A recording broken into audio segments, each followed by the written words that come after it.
할렐루야. 날마다 우리에게 긍휼을 베푸시며 믿음으로 우리 주님 예수 그리스도의 뒤를 따를 수 있도록 능력을 더하여 주시는 하나님 우리 아버지께 찬양과 경배를 드립니다. 우리 아버지 하나님께서 행하시는 모든 일들은 참으로 신기하고 오묘하십니다. 불가능한 일을 가능하게 하시고 연약한 자를 강하게 하시고 낮고 천한 자를 높여주시기 때문입니다. 저는 지난 3박 5일 일정으로 필리핀 마닐라에 있는 아시아 태평양 기독교 대학 졸업식과 강서 아가페 교회 헌당식에 참석하고 돌아왔습니다. 성도 여러분들의 기도와 협력으로 은혜 가운데 기쁨을 가득 안고 돌아왔습니다. 아태 기독교 대학은 우리 교회와 밀접한 관계를 맺고 있는 학교입니다. 건축하는 일에 동참했습니다. 특히 전기 가설 공사를 우리 교회가 재정을 맡아서 감당했습니다. 대학 도서관 기준에 맞는 영문 서적을 공급하는 일에도 협력을 하였습니다. 학교가 잘 성장해서 4년제 대학으로 정식 인가를 지난해 받고 올해부터는 대학원 과정을 허락을 받아서 이제 제법 규모와 틀을 갖춘 학교가 되었습니다. 필리핀 복음화를 위한 귀한 인재를 양성하여 파송하는 산실이 될 것입니다. 지난해에는 우리 교회 단기 선교팀과 의료 선교팀이 방문해서 선교 사역을 학교를 중심으로 펼치기도 하였습니다. 단순한 선교로 일회용으로 마치기보다는 장기적인 선교를 위해서 약 4만 5천 불을 들여서 학교 인근 몬탈반 지역의 예배당 부지를 구입하였고 작은 규모이기는 하지만 콘크리트 구조로 된 예배당을 건축하였습니다. 모든 재산권을 학교에 기증했습니다. 어느 개인에게 드리기보다는 학교가 주관하고 파송하고 사역하는 장으로 만드는 것이 장기적인 면에서 볼 때 선교하는 일에 유익할 것으로 알아서 그 학교에 기증을 하였습니다. 들어보니 학교에서는 이런 사역의 장소 10곳을 계획하고 있는데 우리 교회가 첫 번째로 교회를 건축하고 봉헌하게 되어서 심심한 감사의 뜻을 우리 교회에 전하였습니다. 할렐루야. 강서 아가페 교회는 우리 교회가 인도네시아에 이어서 두 번째로 지은 해외 교회입니다. 선교위원장과 함께 그곳을 찾아가면서 매우 궁금했습니다. 사진으로 다 찍어서 보기는 했지만 과연 어떤 미래가 있는 교회일까를 생각하며 설레는 마음으로 찾아갔습니다. 동네 한복판에 가장 깨끗하고 잘 지어진 건물이 교회 예배당이었습니다. 헌당식을 하기 전에 동네를 한 바퀴 둘러보았어요. 골목길에 있는 많은 사람들이 인사를 했습니다. 꽤 많은 사람들이 모여 사는 동네예요. 제가 지나가니까 좀 얼굴이 그래도 괜찮은지 안녕하세요 그러더라고요. 한국인 선교사가 가서 사역하면서 아마 안녕하세요 배웠는가 봐요. 깜짝 놀라가지고 저는 이러고 돌아왔어요. 그 지역 아래쪽 계곡에는 한 1,500명 정도의 난민, 빈민들이 생활하는 빈민촌이 자리하고 있었습니다. 그곳을 둘러보면서 야, 이곳에 교회가 세워진 것 참으로 대단한 일이다. 하나님께서 우리 교회가 하는 사역에 큰 은혜를 베풀어 주셨구나 하는 생각으로 제 마음에 감사가 넘쳤어요. 근데 더 감사한 것은 헌당식을 하면서 시작되었습니다. 어디서부터 왔는지 애들이 엄청나게 몰려왔어요. 어른은 한 10명 될까 말까인데 애들이 바글바글 마치 우리나라 60년대, 70년대 우리 교회의 모습과 같았어요. 어른보다 애들이 많은 교회.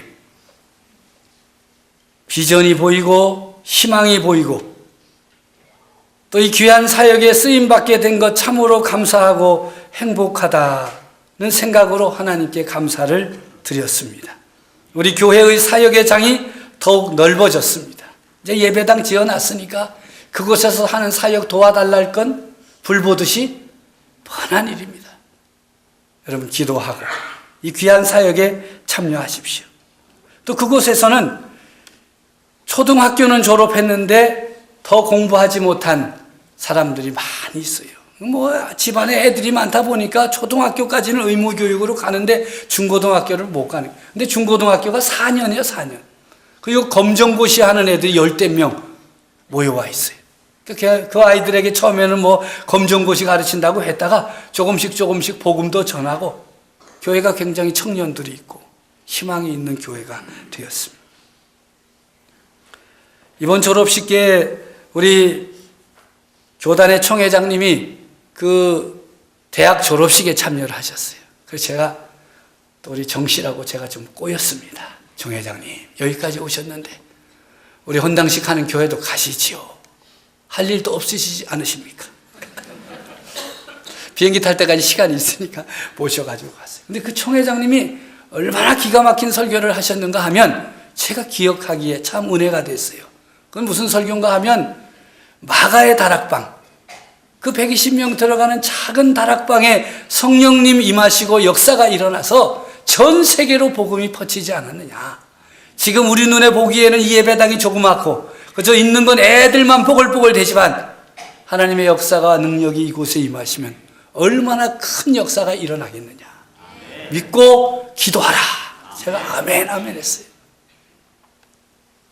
성도 여러분, 기도하고 바라는 것은 우리 강서 아가페 교회를 통해서 하나님 나라가 확장되고 구원받는 사람이 날마다 늘어나는 구원의 역사가 계속되기를 기도합시다. 이 귀한 사역에 우리 교회가 계속하여 쓰임받을 수 있기를 기도합시다. 베풀고 나누고 도와주어도 넉넉할 수 있도록 하나님 우리 교회를 부흥시켜 주시옵소서. 오늘은 우리 교회가 교회력으로 종려주일, 고난주일로 지킨 뜻깊은 주일입니다. 아무리 교회력을 강조해도 많은 성도들이 의미를 마음에 담지 않는 시대가 되었어요. 그러나 기억해야 될 것은 교회력은 우리 성도들에게 기회를 주는 것입니다. 정신없이 세상에 휩쓸려 살다 보면 믿음이 연약해집니다. 주님 예수 그리스도를 바라보는 초점도 흐려집니다. 이러면 안 되는데 라는 생각이 들게 됩니다. 여러분 그렇지 않습니까? 이럴 때 우리에게 기회를 주는 것이 바로 교회의 절기입니다. 오늘은 고난주일로 지키면서 우리를 위해 이 땅에 오시고 은혜를 베푸시고 자신을 화목제물로 삼으신 예수 그리스도를 깊이 바라보고 묵상하는 날입니다. 우리 주님의 십자가를 붙드는 날입니다. 세상 탐욕에 물든 우리의 삶, 몸과 마음을 예수 그리스도의 보혈로 정결케 하고 오직 주님 오직 믿음으로 살아갈 것을 다짐하는 기회의 시간인 것입니다. 다음 주일은 어떻습니까? 우리를 위해 고난당하시고 죽임을 당하신 하나님의 아들 예수 그리스도를 하나님 우리 아버지께서 3일 만에 죽은 자 가운데에서 다시 살리심으로 부활의 첫 열매가 되게 하신 그 놀라운 일들을 기억하며 하나님께 영광을 올려드리는 부활절입니다. 다 지나가고 사라지고 없어지는 세상에 매달려 살 것이 아니라 영원한 하나님의 나라 영원한 생명에 초점을 맞추고 살라 명하는 부활절입니다. 이처럼 믿음 생활을 제대로 하려면 교회력을 잘 활용할 줄 알아야 할 것입니다. 오늘 고난주일에 우리 성도들이 어떤 일에 초점을 맞추며 신앙생활을 해야 하겠습니까? 오늘 성경은 우리들에게 그리스도 예수의 마음을 품고 살라 말씀하십니다. 오늘 5절의 말씀입니다. 너희 안에 이 마음을 품으라. 곧 그리스도 예수의 마음이니.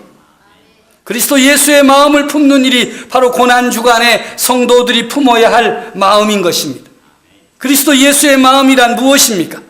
자기를 낮추시고 하나님 아버지의 뜻에 죽기까지 복종하신 것입니다. 그 증거가 바로 십자가에서 죽으신 것입니다. 그리스도 예수의 마음의 첫 번째는 자기를 낮추신 겸손입니다. 예수님은 근본이 하나님의 본체이신 하나님의 아들입니다. 그럼에도 하나님 아버지와 동등됨을 취할 것으로 여기지 아니하시고 오히려 자기를 비워서 종의 형체를 가지고 사람들과 같이 되셨습니다. 철저하게 자신을 낮추셨습니다. 이것이 바로 자기를 낮추는 겸손입니다. 이것이 바로 그리스도 예수께서 품으신 마음이며 우리가 이 고난주간에 품어야 할 마음인 것입니다. 둘째로 자신을 드린 순종입니다. 예수님은 십자가의 죽음이 기다리고 있을 때에 기도하셨습니다. 얼굴을 땅에 대시고 엎드려 기도하셨습니다. 간절한 기도의 모습입니다. 제가 어제 말씀을 준비하다가 성경을 묵상하면서 예수님이 땅에 얼굴을 대시고 기도하셨다? 어떻게 하신 거지? 궁금했어요. 여러분, 어떻게 얼굴을 땅에 대고 기도할 수 있습니까? 그래서 제가 사무실 바닥에 한번 엎드려 봤습니다. 근데 무릎을 꿇고 이렇게 엎드려 보니까 어디만 닿아요? 이마만 닿아. 얼굴이 안 닿아. 그래서 사지를 쫙 뻗고 두 다리 뻗고 팔도 붙이고 딱 하니까 뭐가 닿아요? 얼굴이 닿더라. 예수님께서 얼굴을 땅에 대고 기도하셨다는 것은 겟세마네 그 언덕 동산 땅바닥에 두 팔과 두 다리를 펼치고 얼굴을 땅에 대고 기도하신 것입니다. 사지를 땅바닥에 펼친다는 것은 완전 순종의 자세요. 철저한 복종의 자세, 종의 자세입니다. 모든 자신의 권리를 내려놓는다는 것입니다. 여러분 한번 해보면 아실 것입니다. 그 자세에서는 아무것도 할 수가 없습니다. 오직 처분만 바라는 자세입니다. 자세뿐이겠습니까? 예수님께서 하신 기도의 내용은 더욱 중요합니다. 내 아버지여, 만일 할만하시거든 이 잔을 내게서 지나가게 하옵소서. 그러나 나의 원대로 마시옵고 아버지의 원대로 하옵소서. 이 기도를 주님은 3번씩이나 반복하셨습니다. 얼마나 예수님이 마셔야 할 고난의 잔, 죽음의 잔이 고통스럽고 수치스럽고 참담한 것이었기에 3번씩이나 기도하셨을까요? 할만하시거든 이 잔을 내게서 지나가게 해달라 간구하셨습니다. 그러나 그 기도의 결론은 똑같습니다. 나의 원대로 마시옵고 아버지의 원대로 하옵소서. 이렇게 자신을 드리기까지 하는 철저한 순종, 십자가상에서 자신을 화목제물 삼으시려는 하나님 아버지께 복종하려는 마음이 바로 하나님의 아들 예수 그리스도의 마음입니다. 오늘 빌립보서의 말씀은 우리를 향해 너희는 이 마음을 품으라, 그리스도 예수의 마음을 품으라 말씀하십니다. 저는 이 말씀을 붙들고 묵상했습니다. 그리스도 예수의 마음을 품으라. 좋지. 그런데 어떻게 그렇게 할 수가 있을까? 불가능한 일인데. 그러면서 무슨 생각이 났는가 하면 자녀들에게, 야, 너 내 마음을 좀 알아라. 부모가 말이죠, 자식을 앉혀놓고 어쩌면 그렇게 너는 내 마음을 이렇게 모르냐. 너도 좀 내 마음을 품어봐라. 그렇게 말한들 자식이 부모의 마음을 어찌 품을 수가 있겠습니까? 여러분 가정의 자녀들은 여러분의 마음을 품고 있습니까? 부모의 마음을 품고 그래 우리 아버지 우리 어머니 나를 향해 이렇게 하시지. 그거 언제쯤 알겠어요? 저 부모 돼봐야 알아. 그럼 몰라요.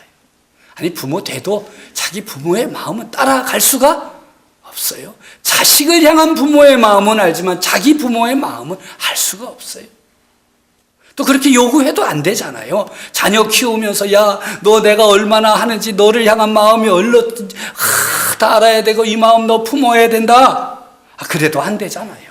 자식은 자식의 마음을 품고 부모는 부모의 마음 품어야지 자녀에게 막 강요한다고 되겠어요. 자식이 부모의 마음을 품는 것보다 더 불가능한 것, 그것이 바로 우리들 완악하고 탐욕으로 더럽혀진 우리 마음에 그리스도 예수의 마음을 품는 일이 아니겠습니까? 우리가 어떻게 예수님의 마음을 품을 수가 있겠습니까? 그럼에도 오늘 성경은 우리를 향하여 말씀하십니다. 너희 안에 이 마음을 품어라. 곧 그리스도 예수의 마음이다. 어떻게 해야 합니까? 성경은 우리를 향해서 품으라고 하니 품어야 되겠지요. 그리스도 예수의 마음을 품으라는 말씀에 순종해서 어찌해서든지 그리스도 예수의 마음을 품어야 되겠지요. 어떻게 하면 되겠습니까? 오늘 성경은 그리스도 예수의 마음을 본받으라고 합니다. 그리스도 예수의 삶을 본받으라고 합니다. 이것은 우리의 태도를 바꾸라는 말씀입니다. 빌립보서 1장에서 하나님을 섬기는 그리스도인들은 기쁨 가운데에서 기도하며 고난 가운데에서 즐거워하는 사람이라고 증거하고 있습니다. 이런 기쁨의 열쇠는 예수 그리스도와의 연합으로 일어나는 일입니다. 예수 그리스도와 연합한 성도는 서로 특별한 끈으로 연결되어 있습니다. 그것은 바로 다른 사람을 향한 겸손입니다.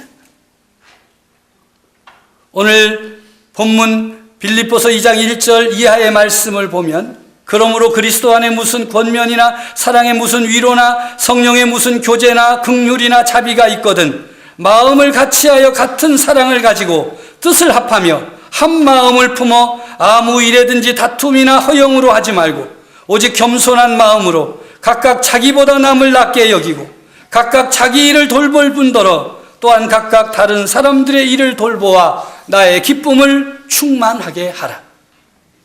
이 말씀을 요약하면 그리스도인들이 적극적으로 행해야 할 것과 하지 말아야 할 것을 분명하게 가르쳐 줍니다. 먼저는 그리스도인 된 우리들이 행해야 할 것입니다. 예수 그리스도 안에서 하나 된 우리는 그리스도의 사랑으로 감싸주는 사람이어야 합니다. 성령님으로 더불어 교제하는 사람이어야 합니다. 다정함과 부드러움으로 이웃을 형제를 대하는 사람입니다.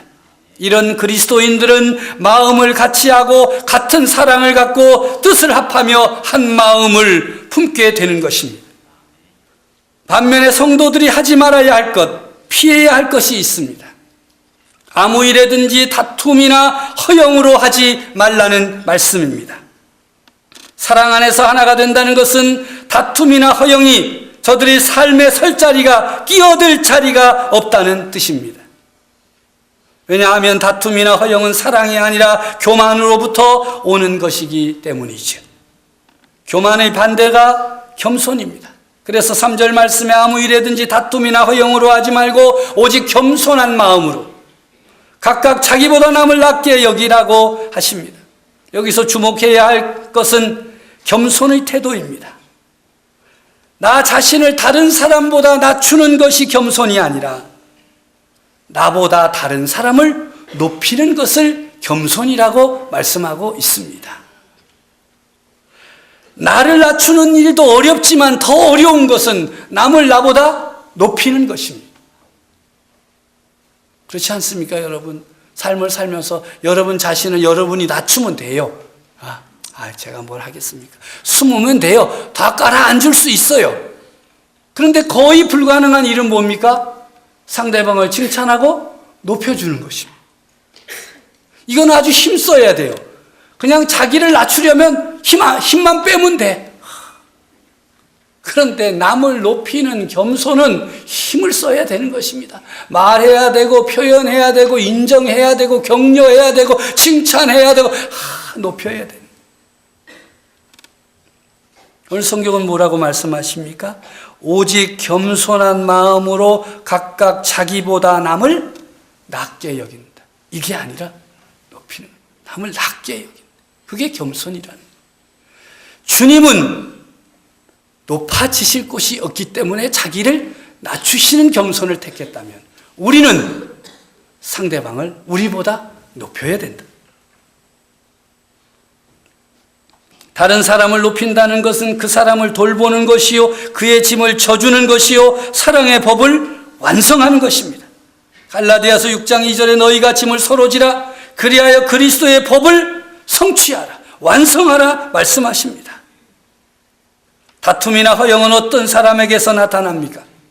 이기적인 사람, 자기 중심적인 사람에게서 나타납니다. 이기적이지 않는 것은 아름답고 보람 있는 것인 반면에 이기적인 것은 추하고 억압하며 무너뜨리는 것입니다. 모든 전쟁과 증오와 싸움과 갈등과 분리는 이기심에서 나온 것입니다. 이 이기심은 완고하고 엄하며 속이 좁은 사람들이 만들어냅니다. 이기심은 고통을 가져오고 가정과 직장과 교회와 생명을 파괴합니다. 우리는 흔히 이기적인 사람에 관한 이야기를 들으면서 난 아니야. 난 이기적이지 않아. 여러분을 향해서 설문조사하면 여러분 이기적입니까? 그러면 다 아니요. 여기다 치죠. 예. 그렇게 친 사람 없어요.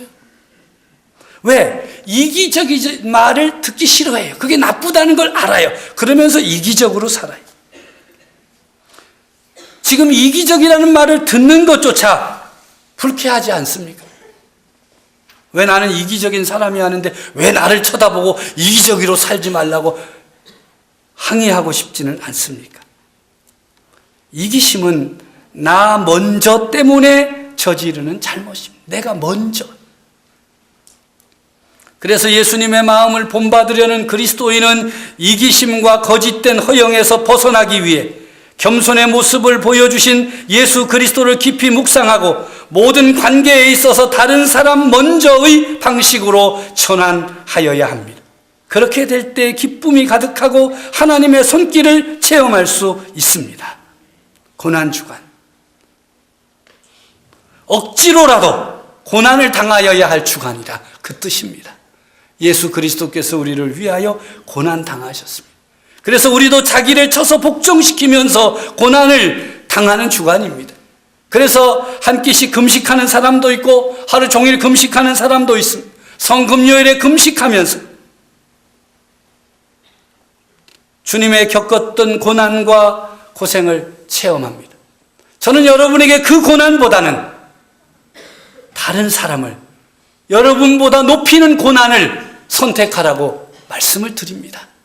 말씀에 순종하십시오. 어떤 사람들은 손에 구멍을 뚫고 못을 박는 고난을 행하기도 한다 그래요. 그런 거 하지 마세요. 여러분이 제일 못할 고난이 무엇이겠어요? 남이 나보다 잘 되는 꼴을 보는 거잖아요. 그런데 그것보다 더 심한 고난이 뭐예요? 내가 그 사람을 높여줘야 된다는 거예요. 꼭 한 사람만이라도 꼴도 보기 싫은 그 사람 찾아가서 인정해주고 칭찬해주고 격려해주고 품어주고 그것도 모자라거든 밥도 한번 사주고 그래도 나는 당신이 있어서 행복하다고. 그게 부인을 향해서 하는 것인지 남편을 향해서 하는 것인지 그것이 자식 때문인지 아니면 직장 동료인지 아니면 구역 식구들인지 저는 가리지 않겠어요. 한 사람만이라도 좋으니까 여러분하고 같게 생각하고 못하게 생각했던 그 사람을 이번 주간 한 주간만이라도 높여주십시오. 그렇게 겸손의 길을 가셔서 그리스도 예수의 마음을 품어갈 수 있기를 우리 주님의 이름으로 축복합니다.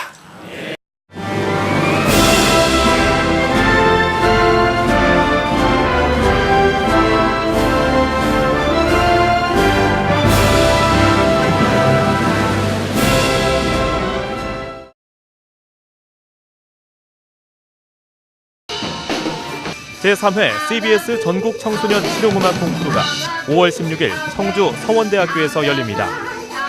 청소년 실용음악 콩쿠르는 초, 중, 고, 대학 일반부로 나눠 보컬과 기타, 피아노, 드럼, 타악기 등 부문별로 재능을 겨루게 됩니다. 대상에는 문화체육관광부 장관상과 상금 500만 원이 주어지며 각 부문별 최우수상에는 100만 원의 상금이 주어집니다.